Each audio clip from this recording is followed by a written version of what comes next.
आवागमन लगा दुनिया में, आवागमन लगा दुनिया में, आवागमन लगा दुनिया में, आवागमन लगा दुनिया में, आवागमन लगा दुनिया में, आवागमन लगा दुनिया में। जगत है रेस्टोरेंट, जगत में कोई न परमानेंट, जगत में कोई न परमानेंट, जगत में कोई न परमानेंट। है आवागमन लगा दुनिया में, आवागमन लगा दुनिया में, आवागमन लगा दुनिया में। जगत है रेस्टोरेंट, जगत में कोई न परमानेंट, जगत में कोई न परमानेंट। हो तेल चमेली ओके साबुन, तेल चमेली ओके साबुन, चाहे लगा लो सेंट, जगत में कोई न परमानेंट, जगत में कोई न परमानेंट। अंत समय में उखड़ जाएंगे, अंत समय में उखड़ जाएंगे, अंत समय में उखड़ जाएंगे, अंत समय में उखड़ जाएंगे। सबके तंबू टेंट, जगत में कोई न परमानेंट, जगत में कोई न परमानेंट। और दुनिया में सत्य है, कोई बच नहीं पाएगा।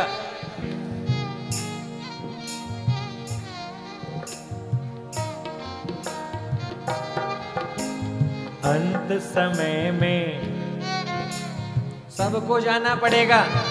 बोले किसको? लेडीज हो या जेंट, जगत में कोई न परमानेंट, जगत में कोई न परमानेंट।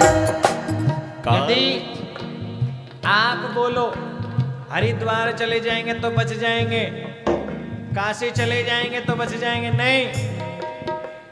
हरिद्वार चाहे मथुरा काशी, हरिद्वार चाहे मथुरा काशी, हरिद्वार चाहे मथुरा काशी, हरिद्वार चाहे मथुरा काशी, हरिद्वार चाहे मथुरा काशी, हरिद्वार चाहे मथुरा काशी।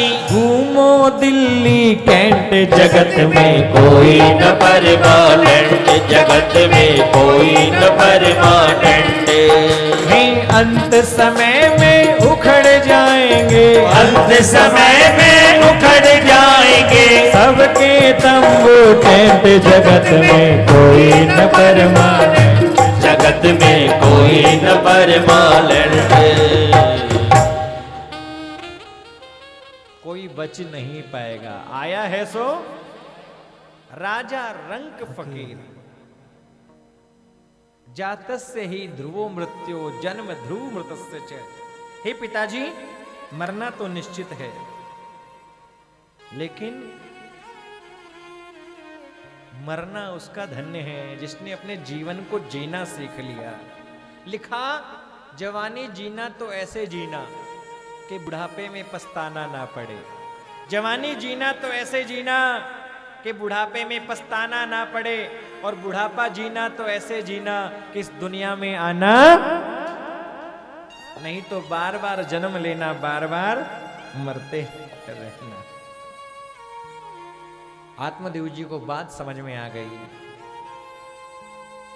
संसार से मन को हटा दिया, भगवान का ध्यान किया है, भागवत के 10वें स्कंद का पाठ किया, और पाठ करते करते करते परमात्मा को प्राप्त कर लिया है।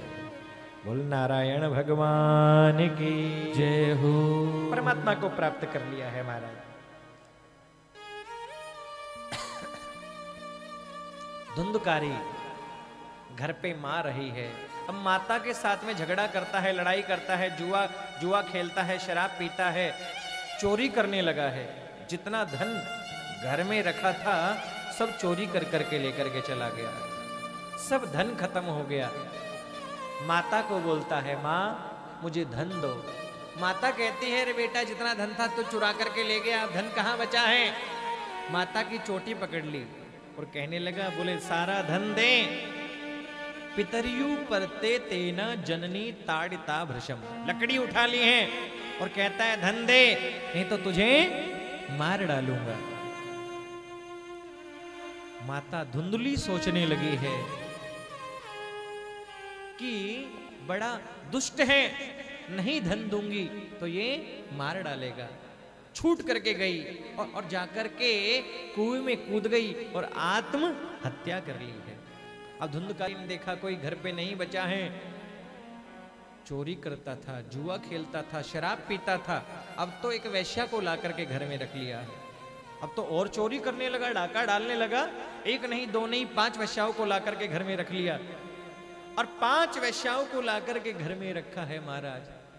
खूब चोरी कर करके धन इकट्ठा कर लिया। 5 वैश्याओं ने सोचा इसने चोरी करके खूब धन इकट्ठा किया है, एक ना एक दिन ये पकड़ा जाएगा, और ये पकड़ा जाएगा तो हम सब भी पकड़ी जाएंगे। तो क्या किया, धुंधकारी मदिरा पान करके आया, आकर के चारपाई पर लेटा। वैश्याओं ने सोचा ये पकड़ा जाएगा तो हम भी पकड़ी जाएंगे, क्या करें, धुंधकारी को मार डालना चाहिए। धुंधकारी चारपाई पर आकर के लेटा है, 2 वैश्याओं ने हाथ पकड़े हैं, 2 वैश्याओं ने दोनों पैरों को पकड़ा है। एक वैश्या धुंधकारी के गले को दबाने लगी। धुंधकारी हाय हाय हाय चिल्लाने लगा। एक वैश्या कहने लगी, अरे बहन इसकी आवाज सुनकर के कोई ना आ जावे, क्या करें। चूल्हे में अंगारे उबल रहे थे। एक वैश्या दौड़ी दौड़ी गई और उबलते हुए अंगारे लेकर के आई और धुंधकारी जो चिल्ला रहा था बचाओ बचाओ, उबलते उबलते अंगारे धुंधकारी के गले में डाल दिए, मुंह में डाल दिए हैं। धुंधकारी तड़पने लगा, छटपटाने लगा। धुंधकारी ने प्राणों का त्याग कर दिया। वैश्याओं ने धुंधकारी को घर में ही खड्डा किया और गड्ढा खोद करके घर में ही दबा दिया। मर करके भयंकर प्रेत बन गया है धुंधकारी। धुंधकारी बभूवा थे महान प्रेत कुकर्मत। गोकर्ण जी महाराज को पता चला है, गया में जाकर के श्राद्ध किया है, पिंडदान किया है, तर्पण किया है अपने भाई के नाम से। बहुत समय बीत गया, धुंधकारी प्रेत बन के भटक रहा है। एक बार रात्रि के समय गोकर्ण जी महाराज आए और उसी घर में रुक गए जिस घर में धुंधकारी को गड्ढा खोद करके दबाया था। गोकर्ण जी महाराज सोए, कहते हैं रात्रि के समय धुंधकारी आया है। भिन्न भिन्न रूपों में धुंधकारी अपने भाई गोकर्ण को दिखाई देता है।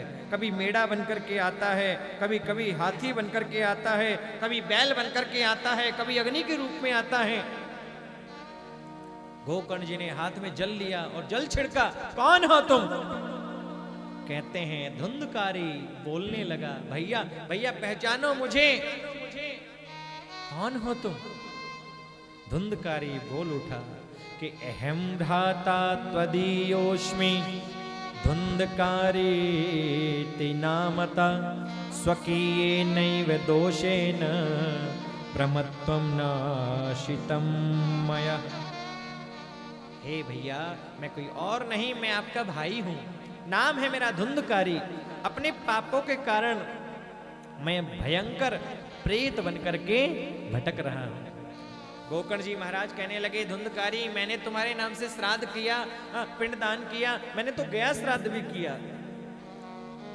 धुंधकारी कहता है, भैया मेरी मुक्ति गया श्राद्ध से नहीं होगी।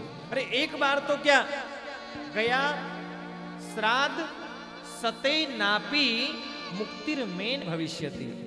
सैकड़ों बार भी यदि गया श्राद्ध कर दिया जाए तो मेरी मुक्ति नहीं होगी, कुछ और उपाय करो आप। गोकर्ण जी ने कहा, तुम अभी जाओ, मैं तुम्हारी मुक्ति का उपाय करूंगा। भगवान सूर्य नारायण की तपस्या की है। सूर्य नारायण भगवान ने कहा, श्रीमद् भागवतान मुक्ति सप्ताह वाचनम कुरु। भागवत की कथा की जाए तो धुंधकारी की मुक्ति हो जाएगी। एक ब्राह्मण को मुख्य श्रोता बनाया गया और गोकर्ण जी ने कथा कहना आरंभ किया है। आवाहन किया, हमारा भाई धुंधकारी जहां कहीं पर हो आकर के कथा का श्रवण करें। अब महाराज कहते हैं जहां व्यासपीठ बनी थी वहां पर बांस का बगीचा था पूरा। एक बांस लगा था जिसमें 7 ग्रंथियां थी, 7 गांठें बांस के अंदर थी। कहते हैं धुंधकारी आकर के स्थान पर बैठना चाहता है, हवा उड़ा देती है। धुंधकारी आया और आकर के बांस की ग्रंथि में नीचे जाकर के बैठ गया। गोकर्ण जी ने कथा सुनाना आरंभ किया। पहले दिन की कथा पूरी हुई, चमत्कार हुआ। क्या? बांस की पहली गांठ फट गई। दूसरे दिन की कथा पूरी हुई, दूसरी गांठ फटी। एवं सप्त दिन शैव सप्त ग्रंथि विवेदनम। 7 दिन की कथा पूरी हुई, 7 गांठें फट गई है महाराज। और कहते हैं जो धुंधकारी प्रेत बनकर के भटक रहा था, तड़प रहा था, दिव्य रूप धरो जाता तुलसी दाम मंडिता पीतवासा घनश्यामो मुकुट कुंडलान्वित। दिव्य रूप धारण कर करके महाराज धुंधकारी दिव्य रूप धारण किया है और महाराज पीले वस्त्र पहन करके धुंधकारी प्रकट हो गया है। धुंधकारी का मोक्ष हो गया, धुंधकारी की मुक्ति हो गई। सब जय जयकार करने लगे हैं। बोल भागवत महापुराण की जय। जो धुंधकारी प्रेत बन के भटक रहा था, धुंधकारी का कल्याण हो गया। दिव्य रूप धारण करके धुंधकारी प्रकट हो गया। भगवान के पार्षद आए हैं और विमान में धुंधकारी को बिठाया। धुंधकारी जाने के लिए तैयार हुए। गोकर्ण जी ने पूछा, कौन हो? भगवान के पार्षद कहने लगे, हम नारायण के पार्षद हैं। और धुंधकारी ने कथा सुनी है, धुंधकारी का मोक्ष हो गया है, धुंधकारी को लेकर के जा रहे हैं। भगवान के पार्षद ने जैसे ही कहा, धुंधकारी ने कथा सुनी, धुंधकारी को लेकर के जा रहे हैं। गोकर्ण जी कहने लगे, ये तो भगवान ने कथा में भेदभाव कर दिया। यहां तो बहुत से लोगों ने कथा सुनी, लेकिन विमान आया केवल धुंधकारी के लिए। ने ये तो गड़बड़ हो गया। आनी तानी विमानानी न तेषाम युगपत कुता। ये विमान धुंधकारी के लिए अकेले के क्यों आया? भगवान ने कथा में भेद कर दिया। सुनी तो बहुत लोगों ने है, लेकिन विमान केवल धुंधकारी के लिए आया। भगवान के पार्षद कहने लगे, सुनने में भेद नहीं हुआ, सुनने में भेद नहीं हुआ। बोले भगवान ने कथा में भेद नहीं किया। भगवान ने कथा में भेद नहीं किया, ये तो सब सुनने का भेद है। बोले कथा में तो बहुत लोग बैठे, लेकिन कथा केवल धुंधकारी में बैठी। बोले कथा में बैठना अलग बात है। श्रवणस्य विभेदेन फल भेदोत्र न संस्थित। श्रवणम तु कृतम सर्वै न तथा मननम कृतम। बोले कथा में तो बहुत लोग बैठे, लेकिन कथा केवल धुंधकारी में बैठी है, इसलिए धुंधकारी का मोक्ष हो गया है महाराज। देखो, श्रोता 3 प्रकार के होते हैं। एक होते हैं सरोता। सरोता आपने देखा होगा, सुपारी काटने का होता है, आम काटने का होता है सरोता। तो पहले नंबर के होते हैं सरोता। बोले कथा में आते तो हैं, लेकिन कथा सुनने के लिए नहीं आते। तो बोले क्या करें? घर पे बच्चे 1:30 बजे आ जाते हैं, 2 बजे आ जाते हैं और सोने नहीं देते हैं। हाँ?